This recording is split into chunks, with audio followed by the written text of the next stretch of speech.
Subscribe sekarang channel YouTube Novelas Kadina. Gratis. Bab 5521. Melihat heksagram akhirnya menunjuk ke Charlie. Hati Maria tiba-tiba menjadi tegang lagi. Dia tahu kekuatan Charlie, kebanyakan orang tidak mungkin bisa mengancam keselamatannya. Orang yang dapat menempatkannya dalam situasi berbahaya harus memiliki kekuatan yang lebih unggul. Dia tak dapat menahan diri untuk berpikir, mungkinkah para bangsawan lain dari Warriors Den sedang datang ke Aurosil?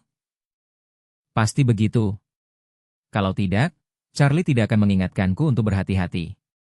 Memikirkan hal ini, dia tanpa sadar mengeluarkan ponselnya dan ingin menelepon Charlie. Namun, saat dia mengangkat telepon, dia tidak tahu bagaimana cara berbicara. Lagi pula, dia telah bertindak bodoh di depannya. Dan akhirnya, biarkan dia menurunkan kewaspadaannya terhadap dirinya sendiri.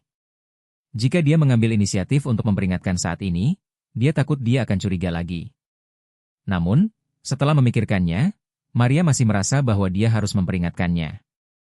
Bagaimanapun, Charlie adalah penyelamatnya. Dia dalam bahaya. Dia mungkin tidak dapat membantunya menyelesaikannya, tetapi setidaknya dia bisa memperingatkannya terlebih dahulu. Jadi, setelah berunding, dia datang ke balkon dan memanggilnya. Saat ini, Charlie sedang dalam perjalanan pulang. Saat dia berhenti di lampu lalu lintas, ponselnya baru saja menerima panggilan dari nomor yang tidak dikenal. Setelah terhubung, dia mendengar suara Maria dari ujung telepon lainnya. "Kakak Charlie, aku Kathy." Charlie bertanya padanya dengan rasa ingin tahu. "Kathy, ada apa? Apa kau ada urusan denganku?" Maria ragu sejenak dan bertanya, "Saudara Charlie? Aku ingin tahu apakah boleh kalau kamu cerita. Kapan ulang tahunmu? Apa yang akan kamu lakukan untuk ulang tahunku?" Maria melanjutkan lapis demi lapis dengan kata-kata yang sudah dipikirkannya, dan berkata, "Baru saja kau bilang pada kami untuk tidak meninggalkan sekolah begitu saja. Kurasa kau mungkin takut kita dalam bahaya.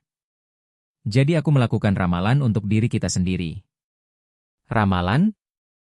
Charlie ingat ketika dia melihat Maria di Eropa Utara. Ada 9 koin tembaga di mejanya. Dan dia menduga itu mungkin digunakan untuk meramal nasib, tetapi dia tidak pernah memastikannya. Dia juga menelepon King Hua untuk menanyakan hal itu. King Hua pernah mengatakan kepadanya bahwa jika 9 koin tembaga itu benar-benar digunakan untuk ramalan, mungkin saja heksagram legendaris itu telah hilang. Begitu tingginya, bahkan Tuan Lai sendiri tidak berani mencarinya. Charlie berpikir saat itu bahwa 9 koin tembaga Maria mungkin hanya kebetulan.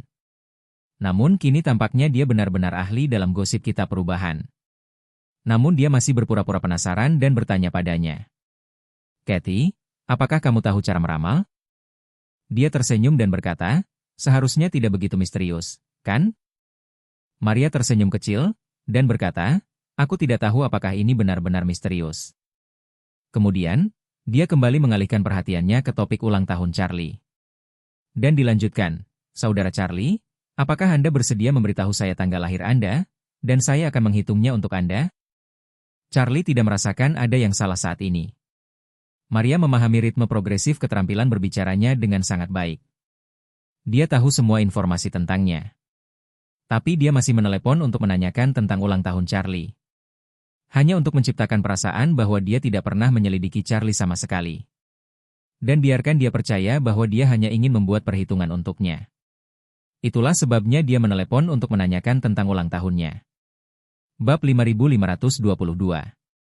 Adapun mengapa dia harus melakukan ramalan untuknya. Alasannya juga sangat bagus. Charlie sudah memberitahu mereka untuk berhati-hati sepanjang waktu. Alasan dia berkata demikian adalah karena dia berharap dia tidak akan meninggalkan universitas tersebut dalam waktu dekat. Akan aneh jika dia tidak mengerti hal ini. Oleh karena itu, setelah dia memahami hal ini, dia menghasilkan banyak uang untuk dirinya sendiri. Setelah melakukan perhitungan, dia menemukan bahwa dia tidak dalam bahaya apapun. Dan dia ingin melakukan perhitungan untuk Charlie karena rasa terima kasih. Jadi dia menelepon untuk menanyakan tentang ulang tahunnya karena ini, dan semuanya kembali ke awal. Dengan cara ini, logikanya dapat konsisten. Terkadang dibutuhkan 100 kebohongan untuk menjelaskan sebuah kebohongan. Alasannya adalah karena pembohong sulit untuk bersikap logis dan konsisten. Dan mereka selalu ditemukan oleh orang lain. Tapi untuk seorang gadis seperti Maria yang sangat cerdas, sebelum kebohongan itu diucapkan. Ini telah menyelesaikan konsistensi diri yang logis dan membentuk lingkaran tertutup di otak. Jadi setelah Charlie mendengarnya, dia tidak menyadari ada sesuatu yang aneh sama sekali. Dia merasa bahwa Maria ingin melakukan peramalan nasib untuknya, mungkin karena kebaikan. Memikirkan hal ini, dia tidak bersembunyi lagi dan memberitahunya. Hari ulang tahunnya. Maria tidak dapat menahan perasaan lega ketika mendengar bahwa tanggal lahir yang disebutkan Charlie sama persis dengan tanggal lahir pada informasi yang ditemukannya. Tampaknya Charlie seharusnya benar-benar mempercayainya. Jadi, dia berkata, "Saudara Charlie, saya akan menghitungnya untukmu sekarang, dan saya akan memberitahumu segera setelah saya mendapatkan hasilnya." Kemudian Charlie menerima pesan dari Maria segera setelah ia memasuki gerbang rumahnya. Maria menulis dalam pesannya, "Saudara Charlie, saya sudah menghitungnya untuk Anda.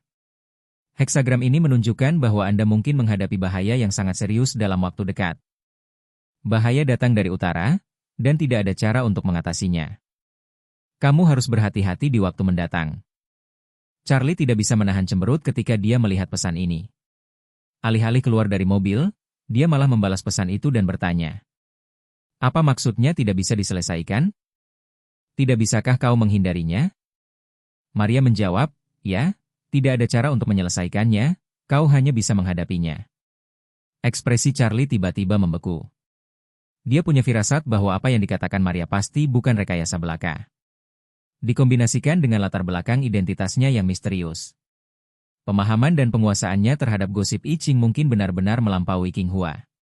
Oleh karena itu, ini semakin membuktikan bahwa apa yang dikatakannya itu memang ditujukan kepadanya. Yang lebih penting, saat Charlie melihatnya, dia mendapat firasat buruk. Keluarga nenek datang ke Aurous Hill, dan Maria juga datang ke Aurous Hill. Saat itu, pikiran pertamanya adalah Earl of the Warriors dan mungkin juga sedang dalam perjalanan menuju Aurous Hill. Kalau dipikir-pikir sekarang, bahaya yang disebutkan Maria mungkin sama persis dengan dugaannya sendiri. Hati Charlie tiba-tiba menjadi tegang. Dia merasa seperti seorang prajurit yang menjaga benteng. Suara kuku besi musuh semakin dekat.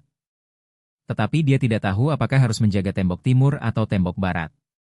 Tepat ketika dia merasa kehabisan sumber daya, dia tiba-tiba teringat rincian yang baru saja disebutkan Maria di telepon. Maria mengatakan bahwa dia telah membuat ramalan keberuntungan untuk dirinya sendiri. Dan ramalan peruntungan menunjukkan bahwa dia tidak dalam bahaya apapun.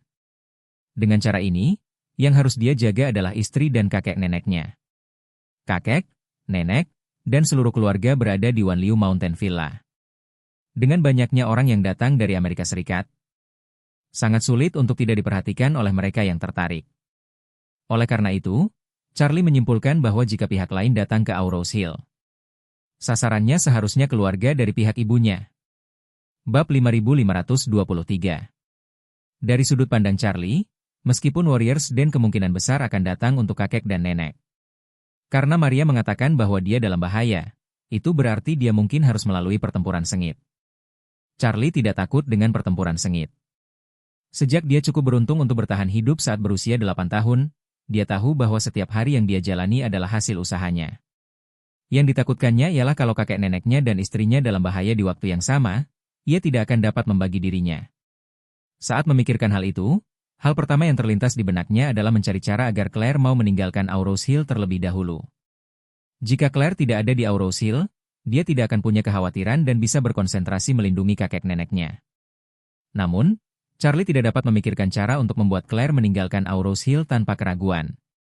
Pada awalnya, dia ingin menciptakan rutinitas, tidak sengaja memenangkan hadiah besar untuk Elaine. Sehingga orang-orang akan berpura-pura menjadi orang yang bertanggung jawab atas acara pemenang perusahaan dan memberikan langsung kepada Elaine tur multinegara selama 10 hari di Eropa. Lalu, beri dia tempat untuk menemaninya, dan pastikan pendampingnya harus perempuan. Dengan begitu, jika Elaine ingin pergi, dia hanya perlu memanggil Claire untuk menemaninya. Namun, dia memikirkannya lagi, Claire baru saja belajar di Amerika Serikat. Dan setelah kembali, ia dipenuhi ambisi karir. Jika Elaine benar-benar mengajaknya jalan-jalan selama 10 hari, ia mungkin tidak akan setuju. Lagi pula, metode apapun yang digunakannya untuk mengalihkan perhatian Claire, dia harus memastikan keberhasilan. Jika perjalanan ke luar negeri gagal, dan dia menemukan kesempatan lain, maka Claire mungkin menyadari kejanggalan tersebut. Setelah memikirkannya, dia tiba-tiba teringat Stella di Amerika Serikat. Jika Stella mendekati Claire untuk urusan pekerjaan, maka Claire tidak akan menolak. Bukan hanya karena Claire sangat peduli dengan pekerjaannya, tetapi juga karena dia selalu merasa dalam hatinya bahwa dia berutang banyak budi kepada Stella atas kelas master sekolah desain. Jika Stella meminta bantuannya, maka dia pasti tidak akan menolak. Jadi, Charlie segera mengeluarkan ponselnya dan menelepon Stella. Saat itu pagi hari di Amerika Serikat, Stella baru saja tiba di kantornya di kantor pusat V Group, dan sebelum dia bisa duduk, dia menerima telepon dari Charlie. Setelah menerima telepon dari Charlie, ia sangat gembira. Ia segera mengatur napasnya beberapa kali, lalu menghubungkan telepon, dan bertanya dengan tenang, "Tuan Wade, apakah Anda membutuhkan saya?" Charlie bersenandung, berkata, "Nona Faye, ada sesuatu yang saya perlu bantuan Anda." Stella berkata tanpa berpikir, "Tuan Wade, Anda bisa memesan apa saja." Charlie bertanya padanya, "Nona Faye, saya ingin tahu apakah grup Faye Anda memiliki proyek real estate yang sedang dipromosikan di Amerika Serikat baru-baru ini?" "Ya, di New York, kami memiliki sejumlah proyek real estate komersial yang sedang dikembangkan dan dibangun." Charlie bertanya lagi, "Apakah ada proyek yang baru saja akan dimulai atau sedang dipersiapkan?" "Ya," kata Stella, "kami punya pusat komersial di New York. Persiapan sedang berlangsung, dan akan segera diluncurkan secara resmi." "Bagus." Charlie langsung berkata, "Aku ingin memintamu mencari alasan untuk pekerjaanmu dan membantuku memanggil Claire ke Amerika Serikat untuk sementara waktu." Stella bertanya dengan heran, "Tuan Wade, apakah Anda tidak ingin bersama Claire?" Stella bertanya dengan gugup, "Tuan Wade, apakah Warriors Den menemukan Anda?" Charlie berkata, "Bukan aku, tapi kakek nenekku, mereka semua ada di Aurosil sekarang." Stella buru-buru bertanya padanya, "Kamu, sudah bertemu kakek Anda nenek kan?" Stella bertanya dengan gugup, "Tuan Wade, apakah Anda butuh bantuan?" "Jika perlu, saya pasti akan memanggil semua orang ke Aurosil sesegera mungkin. Semakin berantakan, kalau tidak, aku tidak akan memikirkan cara untuk membuat Claire pergi lebih dulu." Kemudian, Charlie bertanya padanya, "Nona Faye, bisakah Anda mencarikan cara agar saya bisa membiarkan Claire pergi ke Amerika Serikat untuk sementara waktu? Semakin cepat semakin baik?" "Tidak masalah." Stella setuju tanpa ragu, "Jangan khawatir, Tuan Wade, saya akan menelepon Claire sekarang juga." Charlie berkata, "Terima kasih, Nona Faye." Setelah menutup telepon, Charlie memarkir mobil di pinggir jalan di area villa kelas 1 Thompson dan tidak terburu-buru kembali. 5 menit kemudian, Stella menelepon Charlie, dan setelah tersambung, dia berkata kepadanya, "Tuan Wade, saya sudah menelepon Claire. Dan saya ingin mengundangnya untuk berpartisipasi dalam persiapan proyek real estate komersial. Saya katakan padanya bahwa saya untuk sementara membatalkan rencana desain sebelumnya. Dan sekarang seluruh proyek telah dihentikan karena masalah desain. Dan saya tidak suka rencana yang diberikan oleh beberapa perusahaan desain terkenal, jadi saya ingin memintanya untuk datang dan membantu memadamkan api." Charlie buru-buru bertanya, "Apa yang Claire katakan?" Stella berkata, "Claire sedikit khawatir karena ini adalah proyek besar dengan investasi $2 miliar AS. Dan dia merasa bahwa dia tidak cukup memenuhi syarat untuk memberi nasihat tentang proyek sebesar itu, tetapi saya mengatakan kepadanya bahwa ketika merancang hal semacam ini, terkadang saya hanya melihat inspirasinya saat itu. Saya bilang padanya bahwa saya ingin memasukkan sedikit gaya Tiongkok ke dalam desainnya. Para desainer di Amerika Serikat memiliki pemahaman yang sangat dangkal tentang elemen-elemen Tiongkok. Saya juga mengatakan bahwa sekarang seluruh proyek terhenti. Dan kerugian hariannya sangat besar, jadi saya harap dia bisa datang dan membantu saya." Dia menjawab bahwa dia bersedia membantu, tetapi dia harus membicarakannya dengan Anda terlebih dahulu. Charlie melepaskan beban di hatinya, "Kalau begitu aku akan kembali sekarang." Stella segera bertanya kepadanya, "Tuan Wade, apakah benar-benar ada yang membutuhkan bantuan saya?" Charlie tersenyum tipis dan berkata, "Kau bisa membantuku membawa Claire pergi. Ini bantuan yang luar biasa." Stella berkata tanpa daya, "Baiklah kalau begitu. Tuan Wade, jika Anda membutuhkan bantuan saya, katakan saja." "Oke." Setelah beberapa saat, Charlie kembali ke rumah. Begitu dia memasuki pintu, Claire segera menyambutnya, dan berkata kepadanya dengan sedikit malu, "Suamiku, ada sesuatu yang ingin kubicarakan denganmu." Charlie berpura-pura penasaran dan bertanya, "Ada apa?" Claire lalu berkata, "Soalnya, Stella baru saja meneleponku dan bilang dia butuh bantuanku untuk beberapa urusan desain. Kurasa dia sedang terburu-buru, jadi aku ingin membicarakannya denganmu. Charlie mengangguk dan berkata dengan serius, kalian adalah teman baik, karena dia membutuhkan bantuanmu, maka pergilah dan padamkan api untuknya. Claire segera bertanya, sayang, bisakah kamu pergi denganku? Ini, Charlie tiba-tiba merasa sedikit malu, dan berkata, aku mungkin tidak bisa pergi ke Amerika Serikat baru-baru ini. Karena ada beberapa klien yang menunggu bantuan saya di bidang Feng Shui. Kamu juga tahu kan kita berdua pergi ke Amerika Serikat untuk waktu yang lama terakhir kali. Banyak klien domestik yang tertunda, beberapa di antaranya sudah saya setujui untuk ditunjukkan ke rumah dalam beberapa hari terakhir.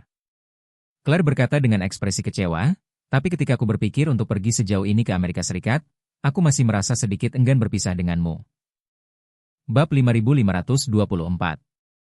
Charlie menyentuh wajahnya, lalu berkata sambil tersenyum, kamu sedang bekerja, jadi kamu tidak bisa membawa suamimu sepanjang waktu. Orang lain akan menertawakanmu, sama seperti aku tidak mengajak istriku saat aku pergi menunjukkan ilmu Feng Shui kepada orang lain. Lalu, Charlie berkata lagi pula, kamu dan Nona Fei adalah teman baik, jika kamu pergi sendiri. Kurasa dia mungkin akan mengajakmu tinggal bersamanya. Bukankah lebih baik bekerja bersama di siang hari dan mengobrol di malam hari? Meskipun Claire memiliki kepribadian yang lemah, dia selalu berkomitmen untuk menjadi wanita kuat di tempat kerja. Apa yang dikatakan Charlie tadi juga menyentuh hatinya. Ketika seorang wanita pergi bekerja, bagaimana mungkin ia bisa menggendong suaminya di sisinya sebagai penghias? Itu tidak hanya akan membuatmu terlihat tidak berguna, tetapi juga membuat suamimu terlihat tidak berguna. Selain itu, kalimat terakhir Charlie juga tepat sasaran. Claire dan Stella adalah sahabat karib, dan hubungan sahabat tidak mungkin selalu melibatkan suaminya. Kalau tidak, Stella pasti akan merasa aneh.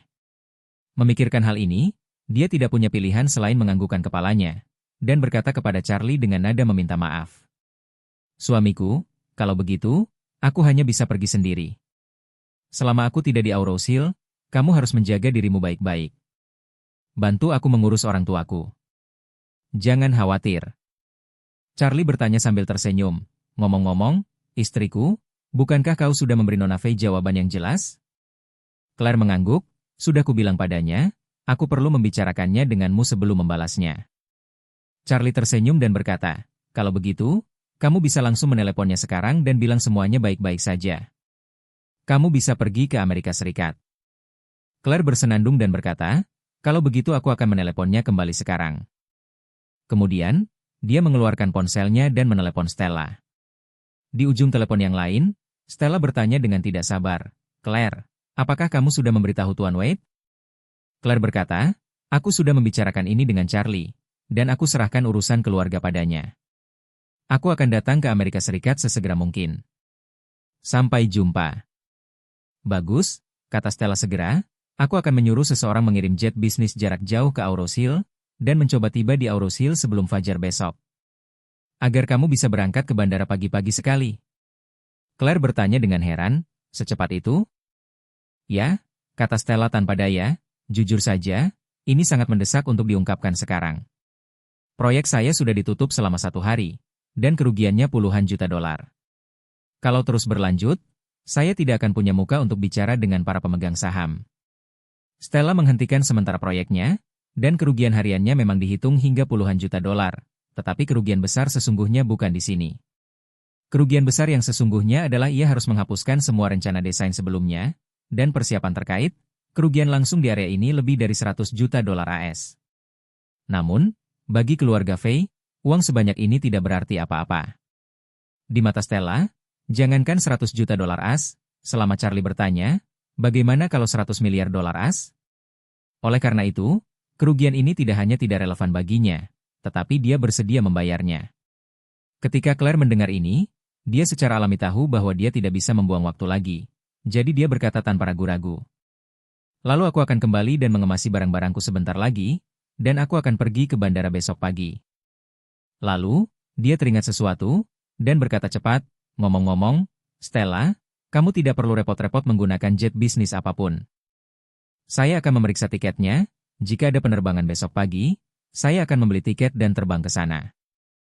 Stella berkata, jangan lihat Claire, Aku baru saja melihat bahwa tidak ada penerbangan langsung dari Aurous Hill ke New York. Kalau kamu pindah ke kota lain, kamu baru akan tiba paling lambat lusa. Jadi, kamu harus berkemas dan biarkan Pak Wade mengantarmu ke bandara besok pagi. Aku akan mengurus sisanya. Baiklah, niat Claire bukanlah membuat Stella menghabiskan terlalu banyak uang, karena dia tahu biaya terbang ke Amerika Serikat dengan jet bisnis setidaknya akan menelan biaya jutaan. Tetapi ketika Stella mengatakan tidak ada waktu sama sekali, ditambah lagi dengan hilangnya 1 hari, jumlahnya mungkin melebihi 10 juta dolar, Claire tidak lagi menolak. Stella mengingatkan lagi kali ini, ngomong-ngomong, Claire, jangan bawa terlalu banyak barang bawaan. Aku punya semua yang kamu butuhkan untuk hidup atau bekerja, dan setelah kamu datang, kamu akan tinggal di rumahku dan aku tinggal di satu kamar. Dan jika ada yang kurang, barang-barang yang kumiliki di sini bisa langsung digunakan. Jadi, kali ini kamu bisa berkemas dengan ringan. Semakin sederhana semakin baik. Oke. Karena Stella menceritakan situasinya dengan tergesa-gesa, Claire tidak berani menunda sama sekali, menutup telepon, kembali ke kamar, dan kemudian mulai mengemasi barang bawaannya. Meskipun Stella sudah mengatakan di telepon bahwa dia harus berkemas ringan mungkin, dia masih mengemas barang-barang pribadi yang diperlukan sebanyak mungkin. Agar tidak menimbulkan masalah bagi Stella saat dia pergi ke Amerika Serikat. Stella juga segera mengordinasikan pesawat. Sebuah jet bisnis milik keluarga Fei yang berlokasi di Hong Kong telah lepas landas larut malam dan menuju Aurous Hill. Dan pesawat itu bisa mendarat di Aurous Hill pagi-pagi sekali. Pesawat itu hanya menunggu Claire tiba sebelum berangkat ke New York.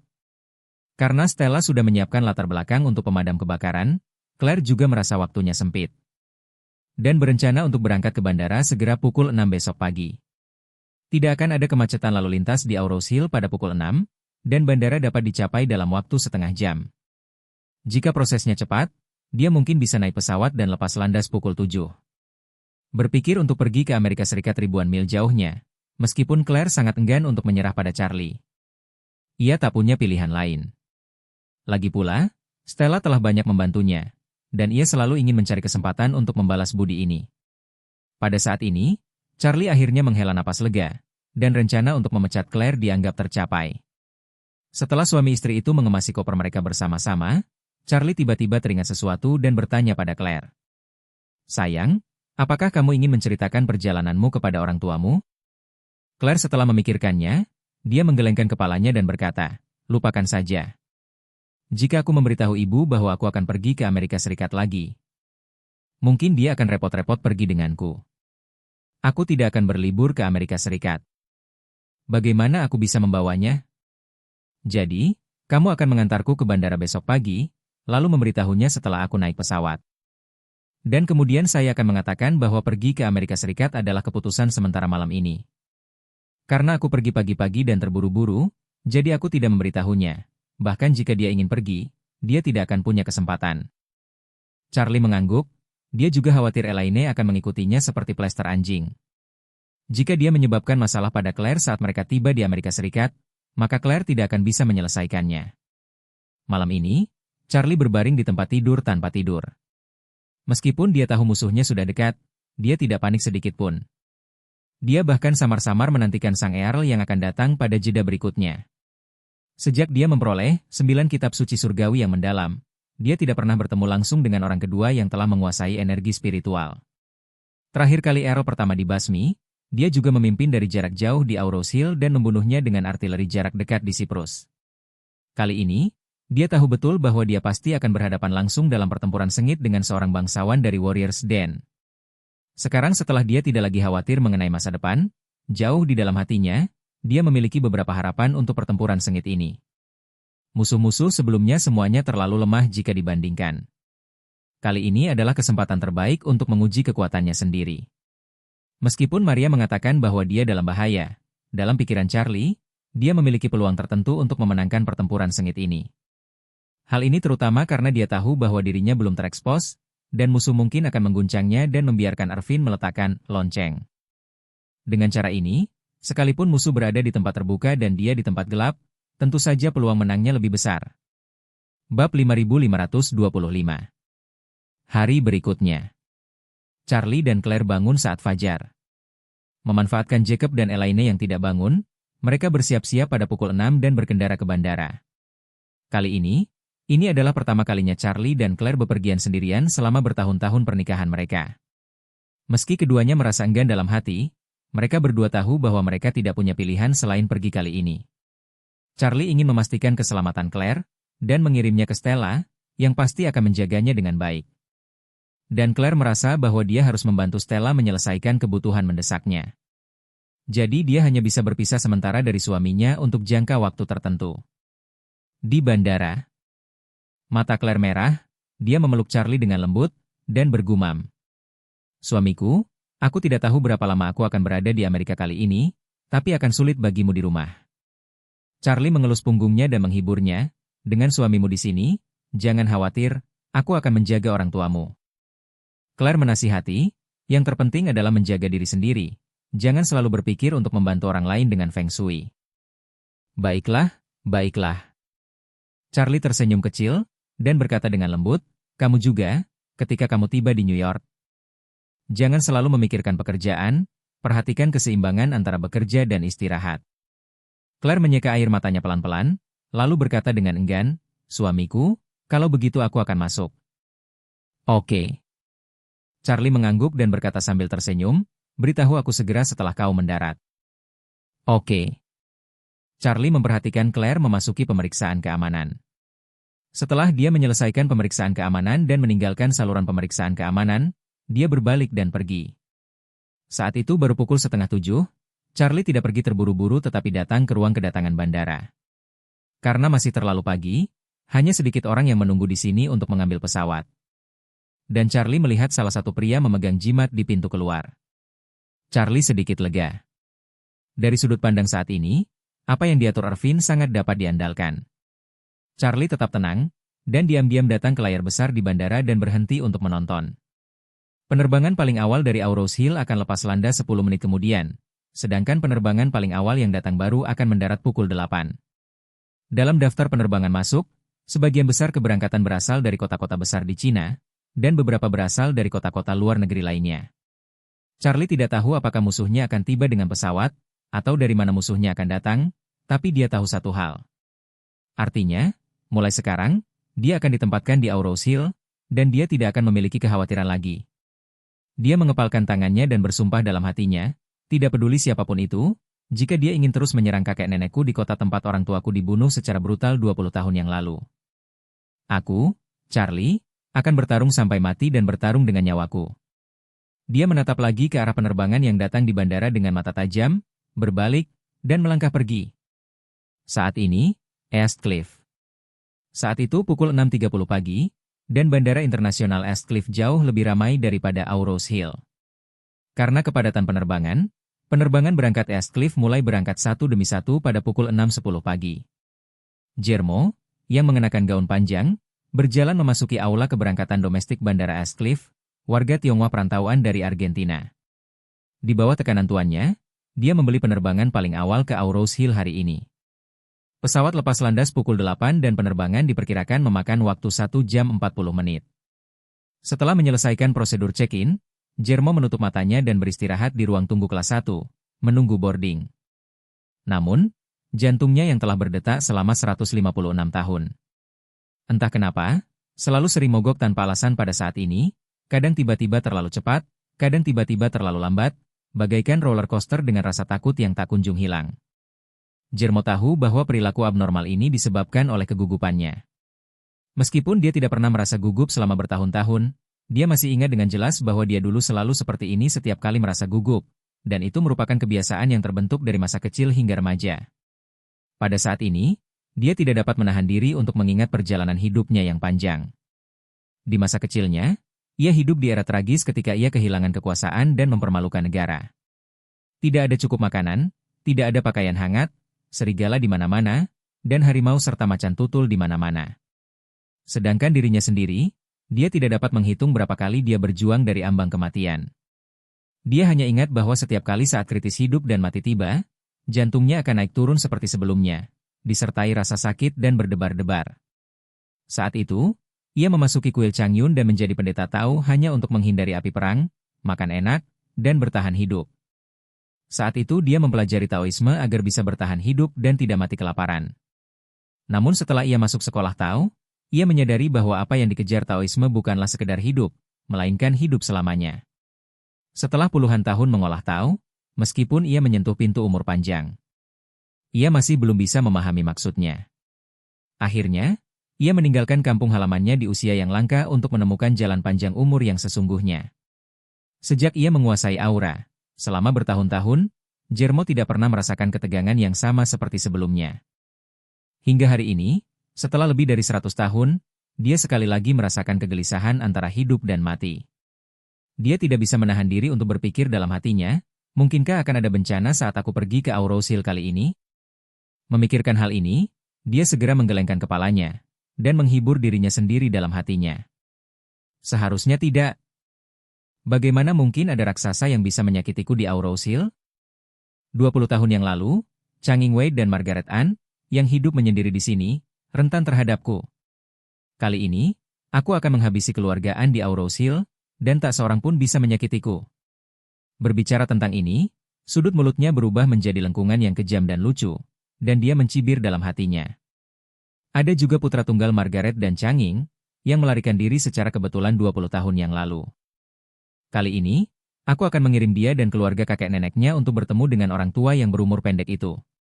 Pada saat ini, staf layanan di ruang tunggu kelas 1 datang kepadanya dan berkata dengan hormat, "Tuan Su, penerbangan Anda ke Aurous Hill sudah mulai berangkat, silakan menuju gerbang keberangkatan 36 tepat waktu." Jermo membuka matanya dan tersenyum kecil. "Oke, terima kasih." Setelah berbicara, dia berdiri dan pergi ke gerbang 36 untuk naik pesawat. 40 menit kemudian, pesawat Jermo lepas landas di landasan pacu Bandara Ascliffe, berputar setengah lingkaran di udara, dan terbang ke arah selatan. Jam 10 pagi. Pesawat mendarat di Bandara Aurous Hill 10 menit lebih awal. Saat musik kabin diputar, Jermo, yang memejamkan mata sepanjang perjalanan, membuka matanya. Ia memandang keluar jendela dan merasakan darahnya mendidih. Dia tahu itu adalah keinginan untuk membunuh. Karena semua tindakan memerlukan persetujuan Tuhan, dia tidak mempunyai banyak kesempatan untuk membunuh. Terakhir kali dia melakukannya adalah 20 tahun lalu, dan kali ini, dia ingin menghancurkan seluruh keluarga di Aurous Hill. Tidak dapat menahan desahan dalam hatinya, dia benar-benar punya takdir dengan Aurous Hill, tapi bau darah takdir ini sedikit lebih kuat. Ketika pesawat berhenti di jembatan koridor, Jermo adalah orang pertama yang keluar dari kabin.